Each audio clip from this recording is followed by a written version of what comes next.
নমস্কাৰ বন্ধুসকল, নৱজ্যোতি ইউটিউব চেনেললৈ আপোনালোকক স্বাগতম জনালোঁ। এই হাঁহখিনি মোৰ পৰা এজন হাঁহ পালকে মোৰ পৰা লৈ গৈছিলে। তেওঁ ধুনীয়াকৈ এনেকৈ পালন কৰিছে। তেওঁ যিহেতু মোক এনেকৈ অলপ ভিডিঅ' তেওঁ মোক সংগ্ৰহ কৰি দিছে। তেওঁ কৈছে যে মোৰ ধুনীয়াকৈ হাঁহখিনি বৰ্তমান সুস্থ সবল হৈ আছে আৰু ধুনীয়াকৈ এনেকৈ মেলি দিয়া হৈছে। বৰ্তমান এনেকৈ পথাৰত চৰিবলৈ দিয়া হৈছে, যিহেতু আমাৰ বৰ্তমান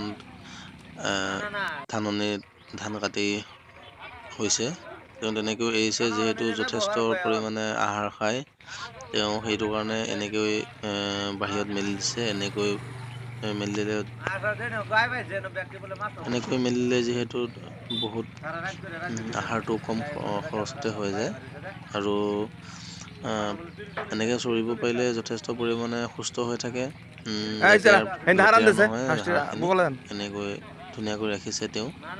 এনেকৈ পথাৰত মেলি দিলে যথেষ্ট ভাল। আৰু লগতে তেওঁ খাকী কেম্বেল পোৱালি মোৰ তাৰপৰা লৈ গৈছিলে। বৰ্তমান এইখিনি 7 ডেজৰ পোৱালি হয়। বৰ্তমান তেওঁ ঘৰতে ৰাখিছে। এনেকৈ বৰ্তমান নেচাৰেলিভাৱে ৰাখিছে।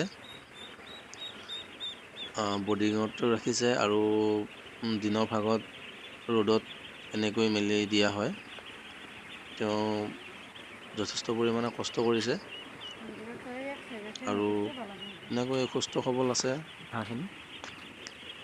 হাঁহৰ পোৱালিখিনি ধুনীয়াকৈ এনেকৈ ৰ'দত উলিয়াই দিলে যথেষ্ট পৰিমাণে সুস্থ হৈ থাকে। যিহেতু ফাৰ্মিং কৰিবলৈ হ'লে সৰু পোৱালিখিনি বৰ্ডিঙত ৰাখিব লাগে।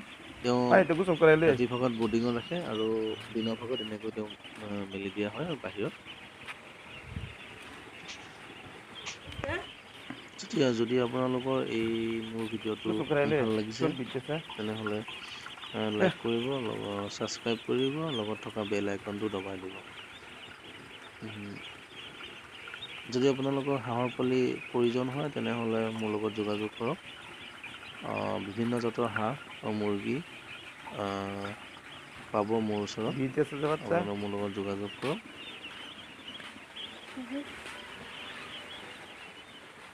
মোৰ আহিবলগীয়া ভিডিঅ'টো আপোনালোকক এই জৰিয়তে জনাওঁ যে মোৰ আহিবলগীয়া বৰ্তমান যিটো ভিডিঅ' আছে, সেই ভিডিঅ'টো লেয়াৰ ফাৰ্মৰ ওপৰত। সেই ফাৰ্মখন বৰ্তমান পোৱালি বৰ্তমান ভৰাইছে।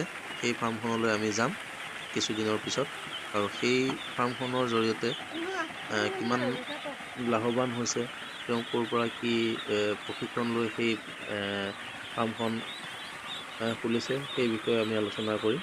আপোনালোকে মোক সহযোগ কৰক। সেই ভিডিঅ'টো পাবলৈ মোৰ এই নতুন চেনেলটো ছাবস্ক্ৰাইব কৰিব।